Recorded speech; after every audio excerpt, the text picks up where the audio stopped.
Yeah I believe in working hard. আমি এটাও believe করি যে তুমি যদি ভালো কাজ করো তাহলে সেটার ফেম তুমি সারা জীবন পাবে, rather than having some temporary ফেমস which is also a fake. Hello everyone, welcome back to my channel. আমার লাস্ট ভিডিওটাতে এত ভালোবাসা দেওয়ার জন্য অনেকটা বেশি ধন্যবাদ। তোমরা যে এতটা কেয়ার করো, ইভেন কি অনেকে আমাকে, যেহেতু আমার এই ভিডিওগুলো আমার ফেসবুক পেজেও পোস্ট হয়, লট অফ পিপল টেক্সটেড মি যে কী হয়েছে, কীভাবে কী হলো না হলো। তো চলো আজকে আমি চিন্তা করলাম এই ভিডিওতে তোমাদের সাথে পুরো জিনিসটা আমি শেয়ার করব, অ্যান্ড তার সাথে সাথে আমি কেন শুরুতে এমন একটা কথা বলে ভিডিওটা শুরু করলাম সেটাও তোমাদেরকে জানাবো। সেদিন আমরা 4জন মিলে চলে গেছিলাম বারবিকিউ নেশনে। একদম মাইন্ড পুরো ফ্রাস্ট্রেটেড ছিল, আমি একদম অসুস্থ ছিলাম। লাস্ট 2 মাস ধরে বাড়ির সিচুয়েশান একদমই অন্যরকম ছিল। মানে যদিও আমি তাদেরকে জানতে দিইনি, but they are my parents, they are my family, they will understand যে what is going with me. So that's the reason আমি ভাবলাম যে না, একটু রিয়েলি এবার বেরোনো যাক, না হলে কারোরই মাইন্ডসেট এরকম একদমই ঠিকঠাক থাকছে না। আর বাই দ্য ওয়ে সেদিন একটা খুব স্পেশাল ডে আমাদের লাইফে ছিল, সেটা আমি এখন ভিডিওতে তোমাদের বলছি। তো বারবিকিউ নেশনের এই ব্রাঞ্চটা নিয়ে না আমি তেমন একটা ভালো রিভিউ পাইনি। আমি আগে 2-3 বার বারবিকিউ নেশনে খেয়েছি, অ্যাবসলিউটেও খেয়েছি, বাট এই ব্রাঞ্চটা নিয়ে, এই ব্রাঞ্চটা বারাসাতের ব্রাঞ্চ, আমি সেরকম একটা রিভিউ ভালো পাইনি। তো অফিস থেকে ফিরে আমি খুব, মানে আমারই মন খারাপ লাগছিল যে এমন একটা জায়গায় মা বাবার সাথে আসলাম যেখানে রিভিউ ভালো পাইনি। বাট একদমই ভুল। তোমরা যারা ভাবছো বারাসাতের বারবিকিউতে যাবে, প্লিজ গো। ওদের বিহেভিয়ার খুবই ভালো, খাবার দাবার একদমই ঠিকঠাক টপ নচ। শুধুমাত্র মেইন কোর্সের আইটেমগুলো আরেকটু ভালো হলে পারতো, বাট দ্য স্টার্টার্স আর জেম। তো আমরা অনেকটা বেশি স্টার্টার খেয়ে পেট পুরো টাইট আমাদের। আমরা মেন কোর্সে কোনো রকমে গেলাম, অ্যান্ড আমার বাবার সব থেকে প্রিয় খাবার হচ্ছে mutton, but and according to their opinion মাটনটা আর একটু বয়েল হলে আর একটু ভালো লাগতো। অ্যান্ড রিয়েলি আমরা অনেকটা বেশি মজা করেছি 4জন মিলে। এরকম টাইম আমরা লাস্ট কবে স্পেন্ড করেছি আমরা নিজেও জানি না। দেখো, আমাদের এরকম 4জনের টাইম স্পেন্ড করার না ফিক্সড কিছু টাইমিং থাকে। একটা হচ্ছে দুর্গাপুজোর দশমী, পহেলা বৈশাখ, এবং যে কোনো ধরো আমাদের স্পেশাল কোনো ফ্যামিলি ওকেশনে, যেটা একান্ত আমাদের 4জনেরই হবে। এগুলো আমাদের কনস্ট্যান্ট চলতেই থাকে। বাট সেটার বাইরেও আমরা ভাবলাম যে না, একটু 4জন মিলে বেরিয়ে আসি। ঘরের খাবার দাবার তো খাই বা সব কিছু, বাট একটু বাইরে বেরোনো যাক। অ্যান্ড ঠাকুরমা আমাদের সাথেই থাকেন, so she is very much weak and sick. তোমরা জানো একজন বয়স্ক মানুষ চাইলেও যেতে পারেন না, এবং আমরাও চাইলে নিয়ে যেতে পারি না। ঠাম্মা ওখানে গিয়ে কিছুই ফিল করবে না ভালো, বিকজ উনি কিছু খেতেই পারেন না, এখন অনেকটাই বয়স হয়েছে। তারপরেও উনি একটু বিরিয়ানিটা পছন্দ করেন, তাও উইথাউট এনি চিকেন। তাই ওনার জন্য আমরা বিরিয়ানি নিয়ে এসেছিলাম, যেটা তোমরা একটু পরেই দেখতে পারবে। মাটন উনি খেতে চান, বাট বাইরের মাটন আমরা ওনাকে খুব একটা খেতে দিই না, যেহেতু she is having a lot of gastric problem. বাড়িতে মাটন রান্না হলে বা পোলাও টোলাও রান্না হলে উনি সেটা খেয়ে থাকেন। আর বারবিকিউ নেশনের খাওয়া দাওয়ার কথা তোমাদেরকে আলাদা করে কী বলবো, সবাই যেন ওখানে শো স্টপার থাকে কাবাব। কর্নের আইটেমটা আমি কতবার খেয়েছি ভগবান ছাড়া কেউ জানে না। অ্যান্ড যাতায়াতেও খুব সুবিধা হয়েছিল আমাদের। টোটো বুক করে নিয়েছিলাম, দেন স্কুটি করে বাড়ি এসেছি। বাট আমি যতটা বেশি এত নেগেটিভ মানে কথা শুনে গেছিলাম, আসলে ওদের খাবার দাবার অনেক ভালো।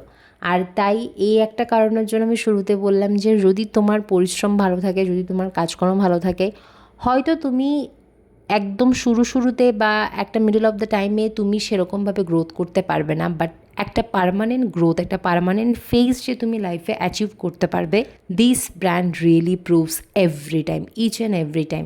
হয়তো কখনো কোথাও শোনা যায় যে না, খাবার আর একটু ভালো হলে ভালো হতো, কোয়ালিটি ভালো হলে ভালো হতো, but the ambience they carry, the welcome they carry, the way they respect their customers, their well wishers, it's just amazing. আর আমার ভীষণই ভালো লাগে ক্লাসি, স্ট্যান্ডার্ড, ইভেন কি luxurious vibe also you can get over there. আর খাবার দাবার at the end of the day সব জায়গায় আমরা একদম ফুলফিলড হয়ে আসতে পারবো এমনটা না। কিছু জায়গায় কিছু কারণে হলেও আমাদের একটু ডিসঅ্যাপয়েন্টমেন্ট থাকবে। So coming back to the topic, and daily লাইফেও তোমরা এই জিনিসটা অনেকটা বেশি লক্ষ্য করতে পারবে যে তুমি যদি কোয়ালিফাইড হও, তুমি যদি রিয়েলি তোমার কোয়ালিফাইড ইন দ্য সেন্স তুমি হার্ড ওয়ার্কের মাধ্যমে নিজের কোয়ালিটিকে অর্জন করে নিজের লাইফে এগিয়ে যেতে পারো, then only you will get a permanent success in your life, and that will not be your temporary one. টেম্পোরারিগুলো হলে জাস্ট একটুখানি মিটমিট করে জ্বলবে, তারপর আর তোমাকে দেখা যাবে না। But if you are really a shining star, you will shine till the end. And এই সমস্ত কিছুর মধ্যেও কাজ করা একদমই বন্ধ করিনি। যখনই একটু সুস্থ হয়েছি, ব্র্যান্ডের থেকে কাজ নিয়ে আমি শুরু করে দিয়েছিলাম। And this was the condition. একটা জাস্ট নতুন প্রোডাক্ট আসলো, ধাপ করে ওপর থেকে নিচে পড়ে গেল, and you have seen what happen. আর এই ব্র্যান্ডটা জাস্ট অ্যামেজিং। আমি তোমাদেরকে বলবো, আমার লাইফে পিএইচডি ব্র্যান্ডের কথা আমি প্রথমবারের মতো শুনেছি, but amazing amazing. And doctor আঙ্কেলের কাছে আবারও চলে গেছিলাম একটা রিপোর্টিংয়ের জন্য, কারণ আরেকটা পুটিং সেদিনকে করেছিলাম। And he is really very very very good person. মানে আমাকে উনি মা ছাড়া কথাই বলেন না। তো অনেক দিন পরে মন খুলে এরকম হাসলাম। চলো তোমাদের সাথে একটু আমার এবার কস্টিংটা শেয়ার করি, কেমন কি কস্ট পড়লো না পড়লো। দেখো, আমি টোটাল 2000 পার টিতে আমার পুটিংয়ে লেগেছে, যদিও এটা 2500 করেই নাই। বাট যেহেতু আমি স্যারের কাছ থেকে অনেকটা কাজ করছি নিজের জন্য, অ্যান্ড আমাকে একটু ভালোবাসেন স্যার, তো সেটা আমি 2000-এ পেয়েছি। মেবি তোমরা গেলে সেটা 2500-এই পাবে। পুটিংয়ের কথা বললাম। অ্যান্ড যদি তোমরা দাঁত তুলে নিতে চাও, আমার মতো সিচুয়েশন হয়ে যায়, সেগুলো 3-4-এর নিচেই হবে। সো আমি আপাতত এই লাস্ট মান্থে একটা দাঁত তুলেছিলাম অ্যান্ড 3টে দাঁতের পুটিং করলাম। তো বাকি তোমরা হিসেব করে নিতে পারবে কেমন কি হলো। আরও কিছু কিছু কাজ বাকি আছে। আমার আরও একটা দাঁত আমি ওনার থেকে তুলেছিলাম, সেটা 2024-এ, দেন 2025-এ একটা, দেন 2026-এ একটা। মানে আমার 3টে দাঁত অলরেডি চলেই গেছে, আমার শরীর থেকে আমাকে বাদে দিতে হয়েছে। আর এটা কমপ্লিটলি আমার জেনেটিক্স প্রবলেম। আমার দাঁতের স্ট্রাকচার ভালো না, অ্যান্ড এরকম স্ট্রাকচার হলে আমাকে যেটা স্যার বললেন, আমার নিজের কোনো এক্সপিরিয়েন্স বা আমার কোনো নলেজই নেই, বিকজ আমার বায়োলজিকে আমি ক্লাস 11 থেকেই বাদ দিয়ে দিয়েছি। তো স্যার যেটা বললেন যে এরকম আমার মতো তাদের যাদের স্ট্রাকচার থাকে, তাদের ব্রাশ ঠিক কোনায় কোনায় গিয়ে পৌঁছয় না, and that's the reason cavities attack a lot, এবং তুমি বুঝতেও পারবে না কখন খেয়ে কী করে দেবে তোমার দাঁতকে। যাই সেদিন খুব একদম ফ্রাস্ট্রেটেড একটা মাইন্ড নিয়ে বাড়ি থেকে বেরিয়েছিলাম, বাট বেরিয়ে যেটা হলো, দ্য ওয়াজ আনএক্সপেক্টেড। আমাদের অনেক দিনের প্ল্যান ছিল যে আমরা একটা ট্যাব পারচেস করব। আমরাই কেন বলছি, বিকজ আমি গিফট করেছি, এবার গিফট নেইনি। বাট গিফট করেছি বলেই যে শুধুমাত্র যাকে গিফট করছি সে ইউজ করবে তার কোনো মানে নেই, আমিও ইউজ করব। জাস্ট গিয়ে মনে হলো যে না, এখন ইন্ডিপেন্ডেন্স ডের আগে আগে এখন মেবি ভালো অফার দিতে পারে। আর আমরা সব ইলেকট্রনিক্স জিনিসের জন্য ইদার অনলাইন থেকে যেগুলো কেনার সেগুলো, আর না হলে এই ইমল। আমি তোমাদেরকে সাজেস্ট করব, প্লিজ গো, যদি তোমাদের কোনো এরকম ইলেকট্রিক জিনিস কিনতে হয়, অ্যামেজিং সার্ভিস তোমরা পাবে। অ্যান্ড রিয়েলি বলছি, products are really very good. আর এই দোকানটার থেকে চা না খেয়ে আসবে না। He makes tea really very good. If you know Xiaomi Pad 8টা কিনে ফেললাম। 41,000 মতো প্রাইস পড়েছে, সেখান থেকে কিছু ডিসকাউন্ট দিয়েছে আমাদেরকে, বিকজ আমরা ওখানের অনেকটাই পুরনো কাস্টমার। আমাদের প্রায় 5-6টার উপরে, তারও বেশি ফোন ওখান থেকে কেনা হয়ে গেছে, মানে বাড়ির টাড়ি সব মিলে। তো এটা তো অকাতের বাইরে, এখন মোটামুটি 2 লাখ টাকার মতো দাম এটা ফোনটা। আমি আর আলাদা করে নাম বলছি না তোমাদেরকে, তোমরা দেখলেই বুঝতে পারবে। তো একটু স্বপ্নকে ছুঁয়ে আসলাম, অ্যান্ড এটা আমি এবার বার্থডে গিফট করেছি, আই ক্যান সে প্রাউডলি। আমি প্রতিবার বার্থডেতে গিফট নিই, অ্যান্ড বার্থডেতে আমাকে সবাই গিফট করে, বাট এইবার আমি বার্থডে এখনও কারো না, নেক্সট মান্থে বার্থডে হবে, অ্যাডভান্সড গিফট কেন কি অ্যাডভান্স দিলাম, কেন দিলাম, কাকে দিলাম, সেটা নিয়ে পরে ইন ডিটেলে তোমাদের সবাইকে বলবো। But please don't give me নজর, please keep us in your blessings and prayer. And বিশ্বাস করো, এটা অনেকটা বেশি দরকার ছিল, অনেকটা বেশি। মানে এত ফোন ল্যাপটপ এত ইদানিং হিট হয়ে যাচ্ছে, জাস্ট বলার বাইরে। ল্যাপটপের অবস্থা নাজেহাল। তো মনে হলো যে না, ফোন নিয়ে সবসময় সব জায়গায় যাওয়া যায় না, so tab is really very needed. And এই মল ঘুরে দেখতে দেখতে আমি আরও একটা জিনিস কেনার প্ল্যানিং করছিলাম, বাট ভাবলাম যে না, এইটার বেশি কিনলে আমার বাজেটের বাইরে চলে যাবে, বিকজ আমার নিজের লাস্ট 2 মান্থসও আমি অনেকটা বেশি এক্সপেন্স করে ফেলেছি, so I shouldn't do that.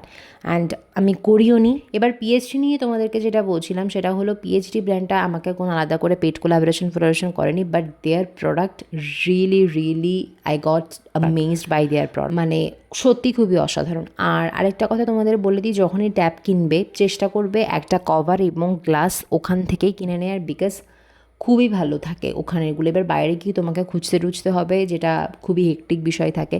So ওখান থেকে একবারে কিনে নেবে, দেখবে তোমরা একদম প্যাকেজ করে তোমরা ওটাকে নিয়ে আসতে পারবে, যেটা তোমাদের জন্য অনেকটা বেশি ভালো হবে।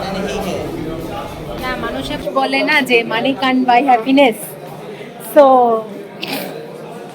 এটা যে কত বড় মিথ্যে কথা যে মানি ক্যান বাই হ্যাপিনেস, কি আর বলবো। তারপর বাড়ি আসলাম, ভাই বলল আচ্ছা তুই ট্যাব কিনেছিস, ট্যাব গিফট করেছিস, তুই সুস্থ হয়েছিস, চল আমাকে এবার কিছু কিনে দিবি। তো যেমন কথা তেমন কাজ, ওর কারণে স্কুটির ট্যাঙ্কি ফুল করে চলে গেছিলাম স্পেন্সারে।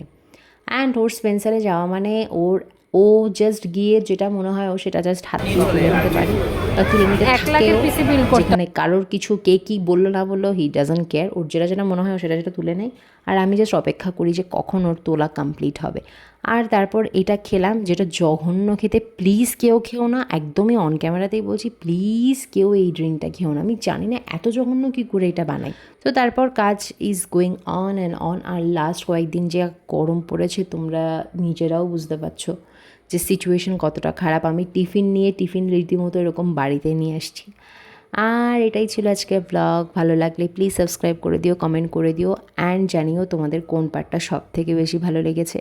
আর বিশ্বাস করো আমি অনেকটা বেশি হ্যাপি যে আমিও এবার থেকে গিফট করতে পারছি। আর বেল আইকনটা প্রেস করতে অবশ্যই ভুলো না, কারণ বেল আইকনটা যখনই তোমরা প্রেস করবে তখনই কিন্তু আমার ভিডিও কোনো নতুন কিছু দিলে তোমাদের কাছে নোটিফিকেশান চলে যাবে। তো আজকের জন্য এটুকু। ভালো থেকো সকলে, সুস্থ থেকো, অ্যান্ড নতুন ভিডিও নিয়ে নতুন ব্লগ নিয়ে খুব শীঘ্রই দেখা হচ্ছে। Bye, take care all of you.